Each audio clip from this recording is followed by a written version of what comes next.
மாமன்ற உறுப்பினர் மலர்விழி மீது கொலைவெறி தாக்குதல் செய்யப்பட்டதை தொடர்ந்து தாக்குதல் நடத்தியவர்கள் மீது உரிய நடவடிக்கை எடுக்க கோரி மலர்விழி உறவினர்கள் சாலை மறியல் போராட்டத்தில் ஈடுபட்டனர். இதனால் சிறிது நேரம் போக்குவரத்து பாதிப்பு ஏற்பட்டது. திருச்சி 64வது வார்டு திமுக மாமன்ற உறுப்பினர் மலர்விழி ராஜேந்திரன் இவருடைய வார்டுக்கு உட்பட்ட KK நகர் பகுதியில் சாக்கடை கட்டும் பணி நடைபெற்று வருகிறது. இப்பணியினை முத்தரையர் முன்னேற்ற சங்கத்தின் மாநில தலைவர் விஸ்வநாதன் என்பவரின் மகன் வேல்முருகன் ஒப்பந்தம் எடுத்து பணிகளை மேற்கொண்டு வருகிறார். இந்த நிலையில் நேற்று மாலை மாமன்ற உறுப்பினர் மலர்விழி ராஜேந்திரன் சாக்கடை கட்டும் பணிகளை ஆய்வு செய்த போது சாக்கடை தனியார் இடத்தில் கட்டுவதை கண்டு பணிகளை உடனே நிறுத்துமாறு கூறியுள்ளார். இதில் இருவருக்கும் இடையே ஒரு கட்டத்தில் வாக்குவாதம் ஏற்பட்டு வேல்முருகன் மற்றும் அவரது ஆட்கள் மலர்விழியை தாக்கியதாக கூறப்படுகிறது. இது குறித்து மலர்விழி KK நகர் காவல் நிலையத்தில் புகார் அளிக்க சென்றார். காவல் நிலையத்தில் ஆய்வாளர் இல்லாததால் நீண்ட நேரம் காத்திருந்தும் காவல்துறையினர் அவர் புகாரை வாங்கவில்லை. மேலும் அவருக்கு காயம் ஏற்பட்டுள்ளதால் உடனடியாக திருச்சி அரசு மருத்துவமனையில் சிகிச்சைக்காக அனுமதிக்கப்பட்டார். இந்நிலையில் வேல்முருகன் தரப்பை சேர்ந்த 30க்கும் மேற்பட்டோர் மலர்விழி ராஜேந்திரன் வீட்டின் முன் நிறுத்தப்பட்டிருந்த கார், இருசக்கர வாகனம், டிவி, ஏர் கூலரை அடித்து நொறுக்கியதுடன் மலர்விழி மற்றும் அவரது குடும்பத்தினரை தாக்கிவிட்டு தப்பி ஓடிவிட்டனர். நேற்று ஏற்பட்ட தாக்குதல் தொடர்பாக காவல்துறையினர் எந்தவித நடவடிக்கையும் எடுக்காததால் விசாரணை மேற்கொள்ளாததால் ஆத்திரமடைந்த மலர்விழி தரப்பினர் KK நகர் சாலையில் திடீர் சாலை மறியல் போராட்டத்தில் ஈடுபட்டனர்.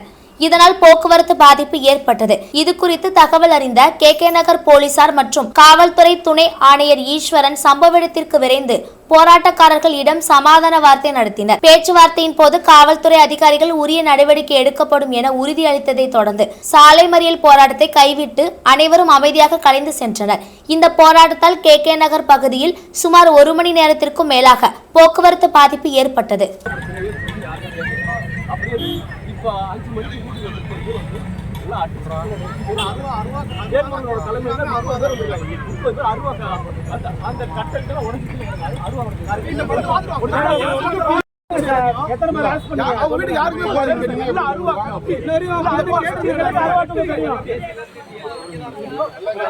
யாராவது போலீஸ் போஸ்ட் வெட்டி வாஷிங் மிஷின் டிவி எல்லாம் அடிச்சு முறைக்கு வச்சிருக்காங்க.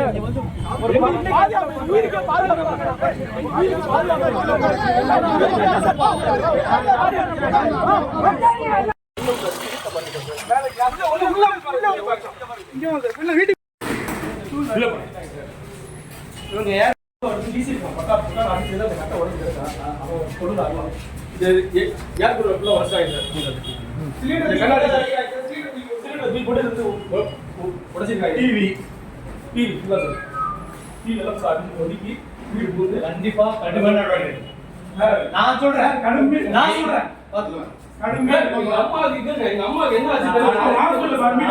ஹாஸ்பிட்டல் இருக்காங்க சார். எங்க அம்மா வந்து நல்லா இருக்குன்னு சொல்லிட்டு நான் சொல்றேன்.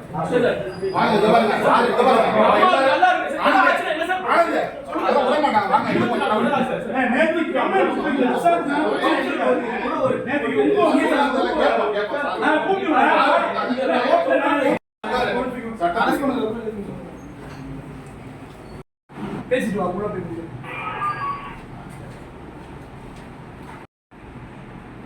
ஆம்பளைங்க இருந்தா கண்டிப்பா நீங்க யாருக்கும் ஒண்ணு இல்ல எழுதி மட்டும்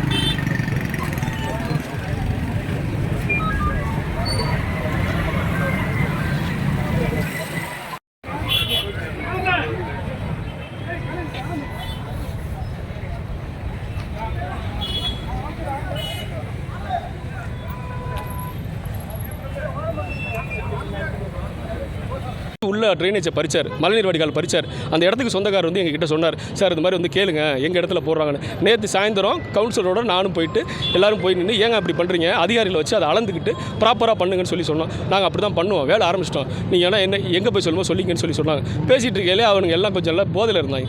எல்லாம் என்ன பண்ணாங்க, டக்குன்னு கடப்பாறை அந்த மம்புட்டிலாம் எடுக்கும்னா எங்கள் அம்மாவை தாக்க வந்தாங்க, கவுன்சிலரை தாக்க வந்தாங்க. நாங்கள் அப்படியே கூட்டிகிட்டு நேராக போலீஸ் ஸ்டேஷன் போயிட்டோம் சார். நேற்று சாயந்தரம் 5 மணிக்கு கம்ப்ளைண்ட் கொடுத்தோம் சார்.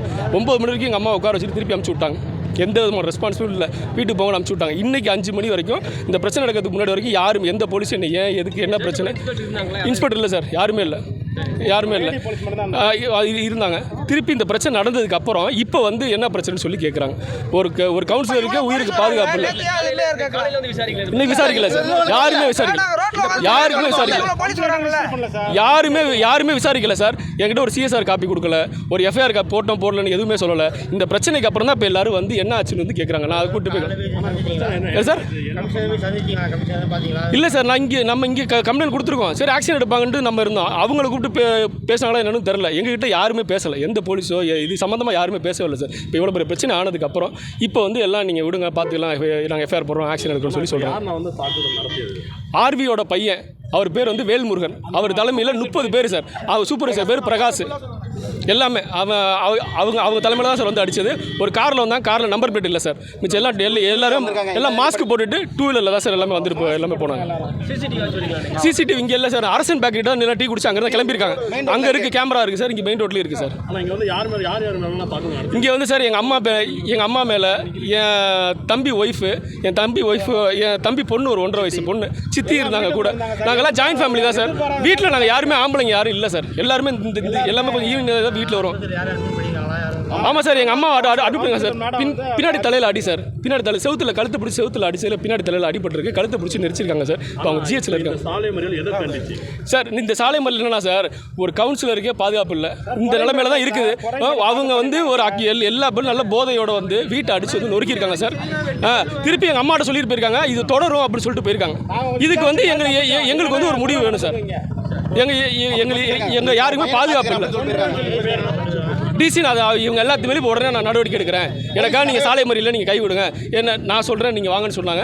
அவங்க அதிகாரிகள் மேலே நம்பிக்கை வச்சு நாங்கள் இப்போ எல்லாம் சாலை மறியலில் கேன்சல் பண்ணுறோம் சார். இப்போ ஸ்டேஷன் போகிறோம், கம்ப்ளைண்ட் கொடுக்க போகிறோம் சார். இவனுக்கு சார் 30-40 பேர் கிட்ட வந்தாங்க சார். எல்லாம் அருவா கம்பெல்லாம் தூக்கிட்டு வந்தாங்க சார். எங்கள் மாமியார் இருந்தாங்க வீட்டில், எங்கள் வீட்டுக்கார் மாடியில் நான் குழந்தைய வச்சுட்டு இருந்தேன் சார். சத்தம் கேட்டோன்னா குழந்தைய தூக்கிட்டு உள்ளே போய் கதவை சாத்திட்டேன் சார். எங்கள் மாமியார் இங்கே தான் சார் உட்காந்துருந்தாங்க. அவங்கள ஹராஸ்மெண்ட் பண்ணியிருக்காங்க சார் பயங்கரமாக. எல்லாத்தையும் உடச்சி போட்டாங்க சார். வீட்டுக்குள்ள சிலிண்டரை முதல் கொண்டு தூக்கி போட்டிருக்காங்க ஃபுல்லு. வீடு வெடிச்சிருந்துச்சுன்னா இந்நேரம் என்ன ஆயிருக்கும்? இந்த உயிருக்கு அவங்க தான் பதில் சொல்லுவாங்களா? கேட்டு சொல்லுங்க. நேற்றுக்கே போய் என் கைப்பட தான் சார் கம்ப்ளைண்ட் எழுதி கொடுத்தோம். என் கைப்பட தான் கொலை மிரட்டல் விட்டுருக்காங்கன்னு சொல்லி கம்ப்ளைண்ட் எழுதி கொடுத்துருக்கோம் சார். ஒரு ஆக்ஷன் கூட எடுக்கல. யார் சார் பதில் சொல்லுவாங்க? 1 வயசு குழந்தை சார், இது யார் சார் இதுக்கு பதில் சொல்லுவாங்க? இதுக்கு அவங்க பதில் சொல்லியே ஆகணும் சார். போலீஸும் சேர்ந்து பதில் சொல்லணும் சார்.